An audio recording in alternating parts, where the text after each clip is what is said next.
안녕하세요. 지금 이 사람 임수민입니다. 잡초는 생명력이 강해서 어떤 환경에서든 잘 자라는데요. 농사 짓는 분들은 잡초 때문에 골머리를 앓는다고 합니다. 그런데 이런 잡초를 유독 사랑하는 분이 있습니다.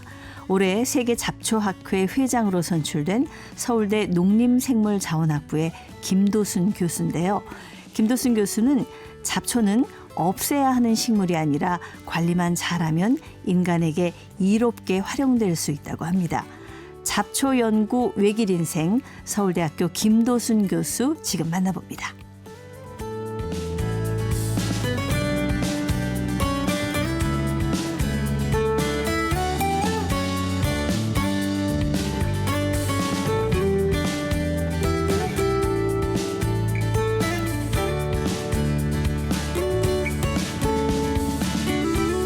김도순 교수님 모셨습니다. 안녕하세요. 네, 안녕하세요. 네, 일단 축하드립니다. 올해 세계 잡초 학회장으로 선출이 되셨다고요. 네, 부족하지만.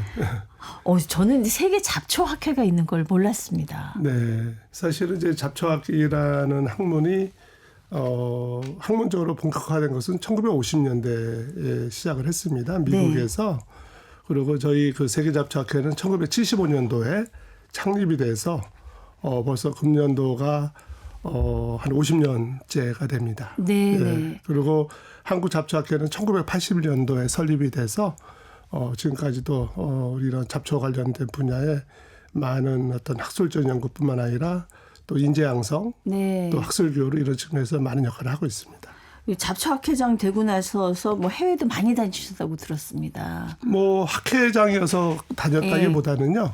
잡초 관련 연구 때문에 이제 사실 학생들하고도 가기도 하고 또 이제 해외에 있는 이제 그 뭐 학술 네. 단체들과 뭐 협력이라든지 또 교류를 위해서 이제 활동을 좀 하고 있습니다. 그러겠네요. 우리나라에만 잡초가 있는 게 아니라 세계에 잡초가 그렇죠. 있을 테니까. 예. 어쩌면 우리나라보다는 해외에서 더 잡초에 대한 연구가 더 활발하게 진행되고 있다고 보시면 됩니다. 네.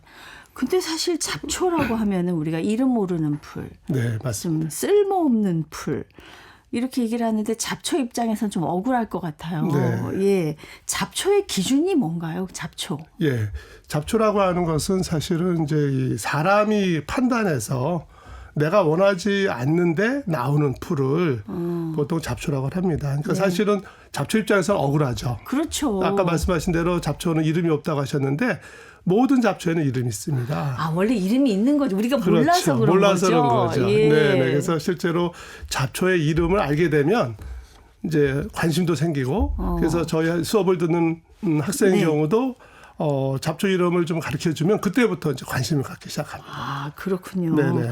근데 사실 쓸모 없으니까 잡초라고 한 건데 네. 이 연구를 왜 하는지 네네. 그게 또 궁금해지네요. 네. 예. 사실은 이제 잡초를 효과적으로 관리하려면 잡초를 정확히 알아야지만 잡초를 관리할 수가 있거든요. 네. 그래서 잡초를 좀 정확하게 동정도 해야 되고 이름이 뭔지도 알아야 되고 잡초가 어떠한 생리생체적 특성이 있는지도 알아야지 효과적으로 관리할 수도 있고요. 또 하나 많은 잡초들 중에서 우리가 모르지만 사실은 유용한 가치가 있는 것을 많이 볼 수가 있어요. 네. 그러니까 잡초 중에서 우리가 먹을 수 있는 것도 있고 활용할 수 있는 가치 또는 생태적 가치가 있는 것도 있고요.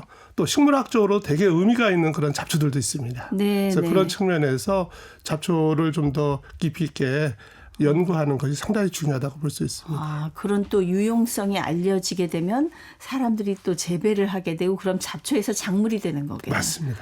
네. 아, 예. 신분이 좀 달라지는 거네요. 그렇죠. 네. 예. 그 잡초에 대해서 저희가 공부를 좀 해봐야 될 것 같아요. 잡초 하면 우리가 생각할 때 끈질긴 생명력 이런 네. 거 생각을 하잖아요. 그 일반 식물보다 실제로 어떤 성장이라든가 뿌리 내리는 방식이라든가 이런 면에 있어서 좀 생존력이 강한 겁니까?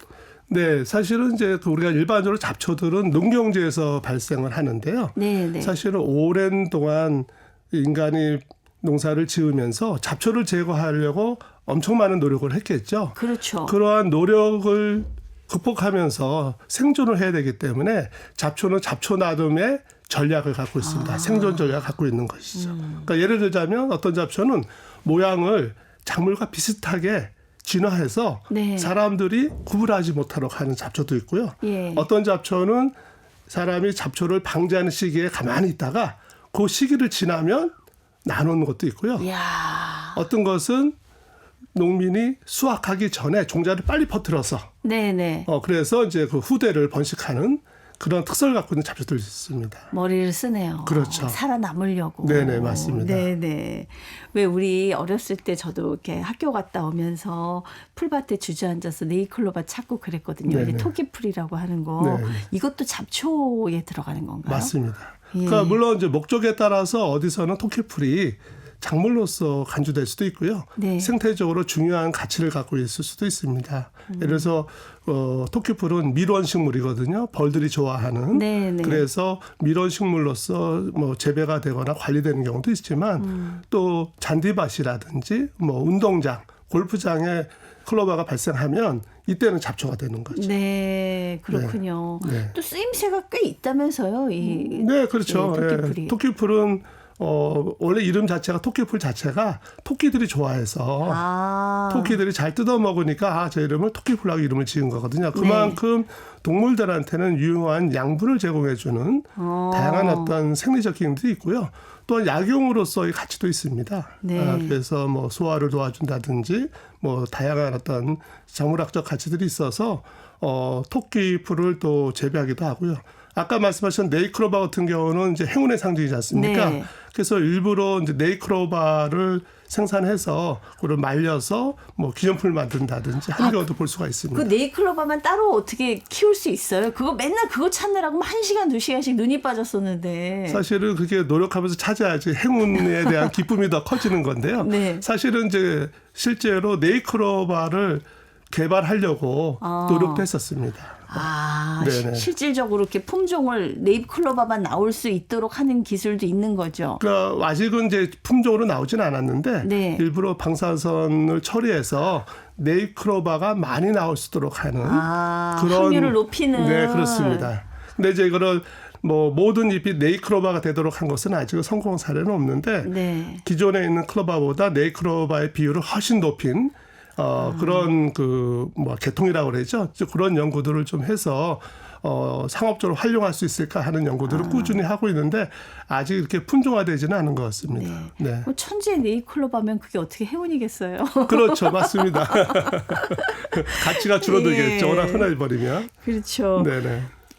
옛날에는 잡초였지만 이로운 점을 발견해서 좀 활용되는 것들 네. 그런 식물들도 좀 있겠죠. 네, 예를 들어서 뭐 서양 민들레 같은 경우는 잔디밭에서 상당히 문제가 되거든요. 네. 뿌리가 깊고 잘 제거하기도 어렵고 또 종자가 잘 바람 따라서 이동하기 때문에 잘 퍼지고. 네. 그런데 최근에 그거는 이제 뭐 나물로도 쓰고요.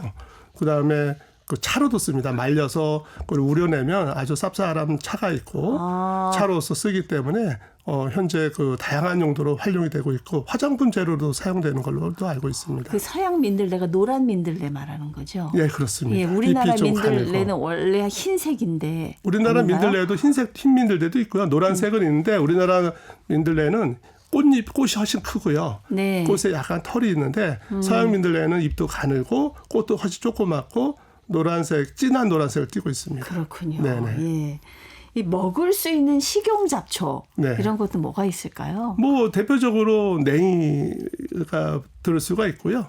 냉이라든지 또는 참비름이라든지 또는 뭐 우리가 뭐 볼 수 있는 그 괭이밥 있죠. 네네. 괭이밥도 사실은 그 잎을 먹으면 뭐 샐러드용으로 쓸 수도 있고요. 아니 냉이를 잡초라고 그러니까 갑자기 서운해지려고 우리는 나물이라고 하는 거 아닌가요 그거? 근데요, 사실은 유럽에서는 이게 밀보리밭에서 아주 문제가 됩니다. 상대적으로 우리나라보다는 이제 유럽에서는 겨울 작물을 많이 재배하거든요. 네. 그러다 보니까 냉이가 밀보리의 밭에서 문제를 많이 유발하기 때문에 전 세계적으로는 사실은 중요한 잡초로 간주되고 있습니다. 그렇군요. 네네. 우리나라에서 환영받을 텐데. 그렇죠. 그래서 우리나라에서는 사실은 냉이를 농민들이 이제는 종자를 받아서 재배를 하고 있고, 네네. 비름나물 아시죠? 네네. 비름 같은 경우도 과거에는 상당히 문제가 되는 잡초인데 요새는 재배도 하고 있고요. 또 아시다시피 쇠비름이라는 잡초가 있습니다. 네. 그 쇠비름도 고추밭이나 이런 채소밭에 되게 문제가 되는 잡초인데 우리나라에서는 아직 많이 먹지는 않지만 터키라든지 유럽에 가보면 이 쇠비름을 나물로 재배해서 먹기도 합니다. 네. 그래서 우리가 모르는 다양한 식물들이 사실은 다양한 용도로 또 식용으로 사용되고 있다고 보시면 됩니다. 근데 교수님이 잡초에도 다 이름이 있다라고 하셨는데 제가 알기에는 이름이 아직 안 붙은 애들도 좀 많이 있을 것 같은데요. 아닌가요? 진짜 이름이 붙여지지 않은 잡초를 발견했다. 네. 그런 학문적으로 큰 발견이 됩니다. 네, 그러면 제가 좋은 논문을 발표할 수 있는 기회가 될 텐데요. 사실은 뭐 상당히 많은 한 25만 종 이상의 식물들의 상당수는 이미 이름이 밝혀졌고 네. 그럼에도 불구하고 당연히 아직도 이름이 밝혀지지 않은 그런 식물들이 있다고 보여집니다. 이제 주로 그런 식물들은 사람들의 접근이 좀 어려운 뭐 열대우림 지역이라든지 네. 이런 뭐 또는 사람이 접근하기 어려운 고산지대라든지 이런 데 제한적으로 있을 수 있는데 실제 국내에는 대부분의 식물들이 이름이 붙여져 있다 보시면 되고요. 뭐 여전히 그래도 이제 도서 지역, 섬이라든지 이런 외진 지역에서 이름 모를 아직 밝히지 않은 이름으로 사실 이름이 밝혀지기를 이름이 주어지기 기다리는 식물이 있을 수도 있습니다. 만약에 제가 발견했어요. 네. 이름이 안 붙은 잡초를. 네, 그럼 제 네. 이름 붙일 수 있어요. 이름을 어떻게 붙여요? 주로 이제 이름을 붙일 때는 그러니까 식물 분류학적으로 그러니까 보통 우리가 이름에는 속명과 종명으로 구별을 하고요. 네. 그런 뭐 일반명 자체는 이제 사실 명명자가 우선권을 갖습니다. 네. 그래서 그 아나운서님께서 예를 들어서 새로운 식물을 발견하고 그 식물의 특성을 네. 좀 보시고 이름을 붙이시면 뭐 공인화돼서 사용될 수가 있습니다. 사실 요즘 이상기후 얘기를 계속 하게 되는데 뭐 곤충도 못 보던 곤충도 출몰해서 골칫거리가 되는데 잡초 같은 경우는 어떻습니까? 사실은 곤충이나 미생물에 비해서 이런 기후에 대한 그 영향은 상대적으로 좀 다이나믹하진 않다. 좀 천천히 반응한다고 볼 수 있는데요. 네. 그럼에도 불구하고 최근에 우리 주변에 문제가 되는 잡초들이 많습니다. 특히 이제 뭐냐면 기후 변화의 가장 큰 문제는 이제 온도가 상승하고 또 비가 오는 그 주기가 달라지면서 특히 우리나라 같은 경우는 고온 다습한 환경이 계속 길어지고 있지 않습니까? 네네. 이런 경우에 그 환경을 좋아하는 이제 잡초들이 많이 증가하는데 특히 국내에서 최근에 문제가 되는 외래 잡초인 가시박이나 단풍잎 대지풀들은 가시박. 네. 이런 환경을 되게 좋아하죠.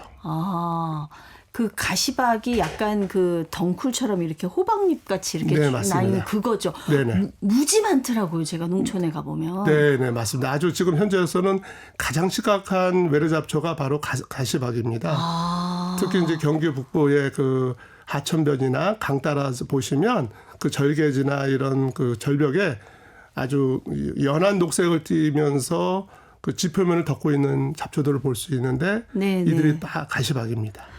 근데 왜 우리가 외국만 나갔다 와도 사실 뭐 씨앗과일이나 뭐 이런 것들 동식물 반입 굉장히 철저하게 금지하잖아요. 네, 그렇죠. 근데 이 외래 잡초는 어떻게 유입이 될까요?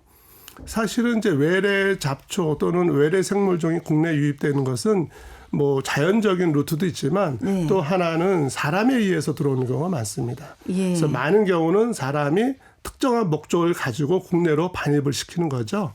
뭐 예를 들어서 농업적으로 활용한다든지 뭐 재배할 목적으로 뭐 가져오는데 목적이 계속 유지됐을 때는 철저히 관리가 되는데 어느 시점에서 이제 그 활용도가 떨어지면 그냥 방치해 버리거든요. 그럼 허락 받고 들여오는 거예요?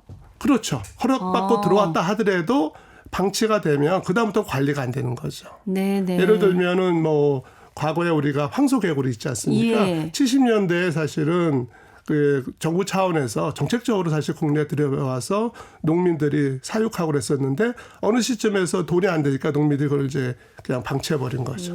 그러다 보니까 그다음부터는 이런 그 황소개구리가 생태 교란종이 된 것처럼 잡초의 상당수도 그런 경우도 있습니다. 네, 그러니까 뭐 하나 그 땅에서 나지 않는 걸 새로운 걸 들여올 때는 진짜 신중에 신중을 기해야 될 맞습니다. 그런 필요가 있네요. 외래에서 유입된 곤충, 동물 중에서 우리 생태계를 교란시키는 것들도 있는데 잡초의 경우에도 그런 것들이 있겠죠. 네네, 많습니다. 네. 거의 20여 종에 해당하는 잡초들이 지금 외래종으로 등록되어 있고요.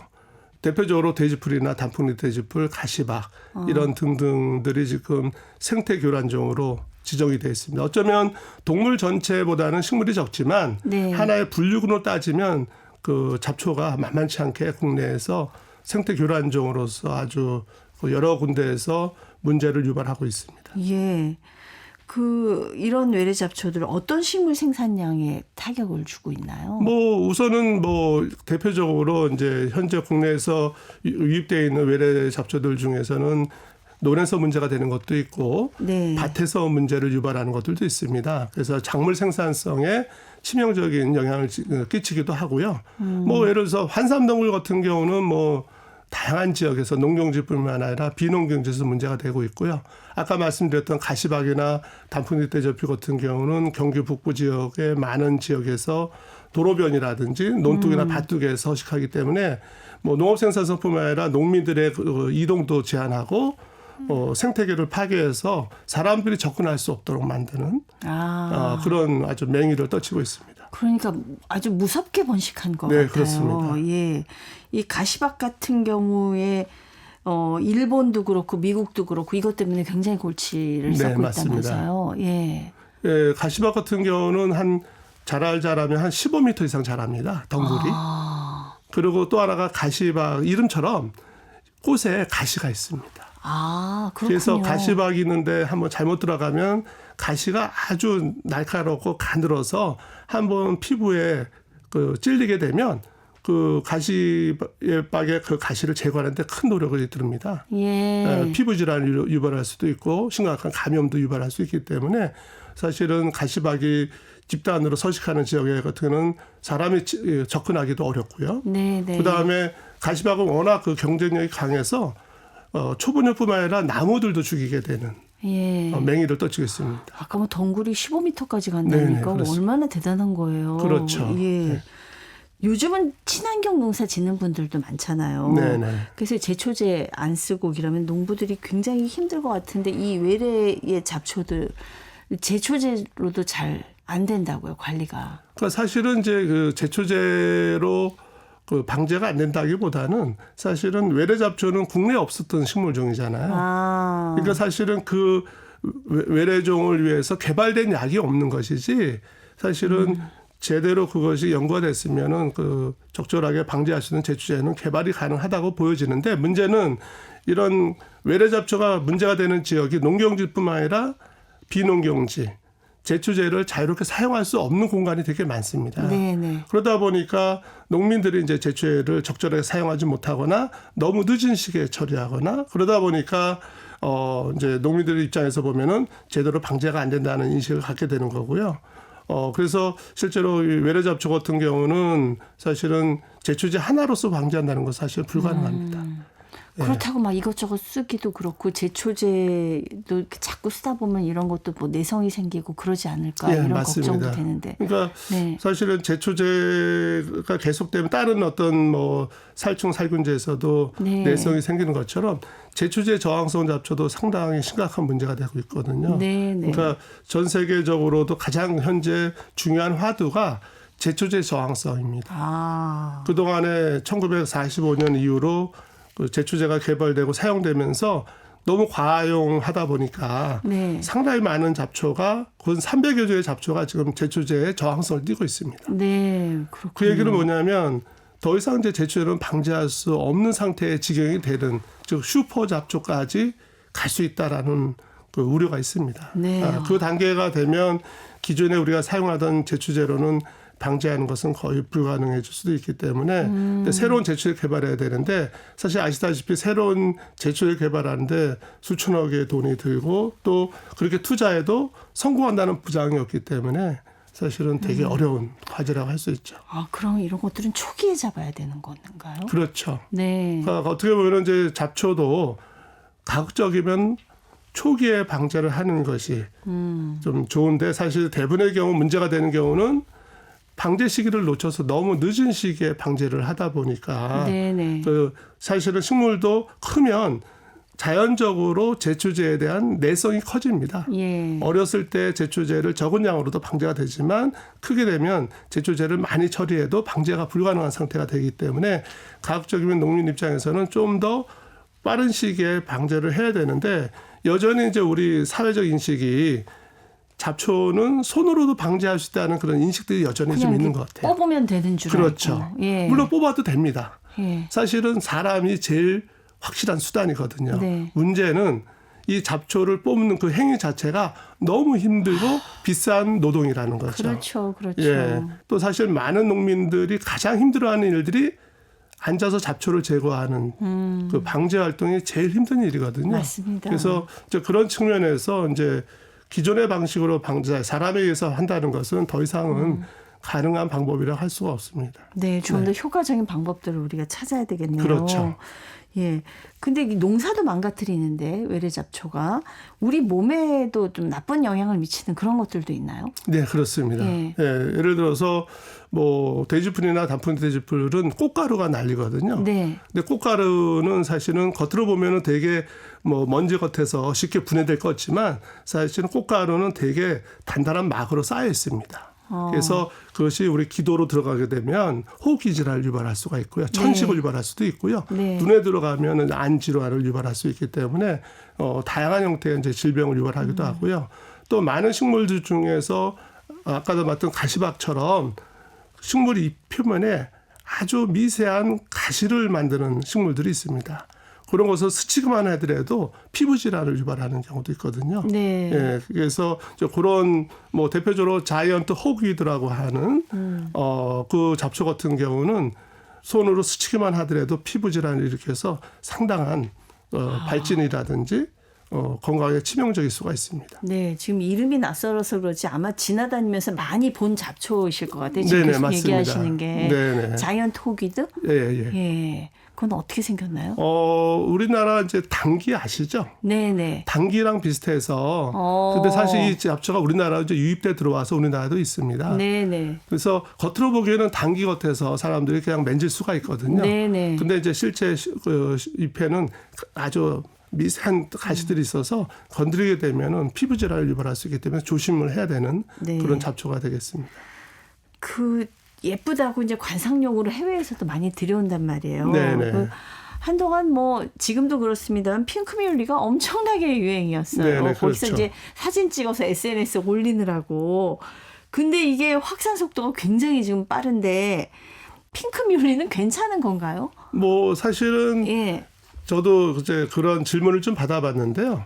예, 핑크뮬리는 사실은 종자 생산량이 상당히 많은 그 식물이거든요. 네. 그리고 종자가 상당히 조그맣고 땅 속에 한번 유입돼 들어가면 휴면성을 갖고 있기 때문에 한번 땅 속에 들어가서 지금은 문제가 안 되지만 몇십 년 후에 우리가 예상치 못했던 생태계 교란을 유발할 수 있는 그런 가능성도 배제할 수는 없습니다. 사실은 현재까지는 어떤 경관 가치 때문에 네. 많은 지자체에서 뭐 핑크뮬리 축제라든지 뭐 또는 뭐 이런 그 농원에서 이제 핑크뮬리 심어서 소비자들이 사진을 찍을 수 있는 그런 네. 스팟을 만들어서 즐기고 있지만 이 핑크뮬리에 대한 관심이 이제 아까 황소교류처럼 관심이 없어지면 식어버리면. 네. 그다음부터는 이제 방치해버리는 거죠.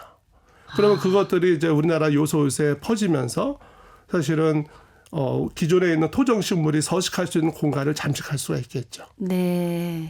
그래서 이제 그런 측면에서 조금은 좀 이제 우리가 좀 관리도 잘해야 되고 또 앞으로도 사실은 이런 여러 가지 장기적인 생태계에 어떤 영향에 대한 연구들도 사실 병행이 돼야 되는데 제가 알기로는 아직 그런 연구가 현재 진행되지는 않고 있는 걸로 좀 파악되고 있어서 좀 아쉽기는 합니다. 사후 관리가 더 중요하다는 네, 맞습니다. 그런 말씀입니다.